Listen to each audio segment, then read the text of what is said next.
জয় রাম। আমার নাম দেবিতা চ্যাটার্জি। আমার বাড়ি আমরা ঢাকা ডিস্ট্রিক্টের বিক্রমপুরের, কিন্তু আমি তো আমার এখানেই জন্ম, মানে আসানসোলে। আমি কলকাতায় যাদবপুরেই থাকি। আমার মহারাজ হচ্ছে ভবতোষ বন্দ্যোপাধ্যায়। হ্যাঁ, উনি এখানে চতুর্থ মহারাজ ছিলেন। আমার মোটামুটি মঙ্গলবার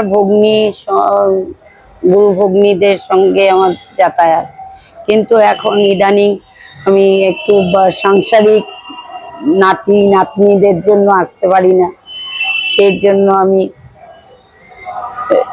মধ্যে মধ্যে আসি। কিন্তু আমার অনুষ্ঠানে 13ই ফাল্গুনে যে ঠাকুরের এখানে কৈবল্য ধামে অনুষ্ঠান হয়, তাই গঙ্গাতেও যাই আবাহনে, এখানেও আসি। সবার সঙ্গেই আমার যাতায়াত আছে। এখানে সবাই খুব ভালো, এবং আর ঠাকুরের তো স্থান সবসময় ভালোই হয়। হ্যাঁ, ঠাকুর যা বলেছেন সবাই সেই মতো অনুযায়ী আমরা চলি। মহারাজও খুব, এখনকার মহারাজের তো তুলনা হয় না, মানে তার সঙ্গেও দেখা করি, সব সময় আসি। খুবই ভালো লাগে এখানে আসলে, মনটা একদম শান্তি। সংসারের আর তখন মনে হয় না সংসারে থাকি, এখানেই থাকতে ইচ্ছে করে।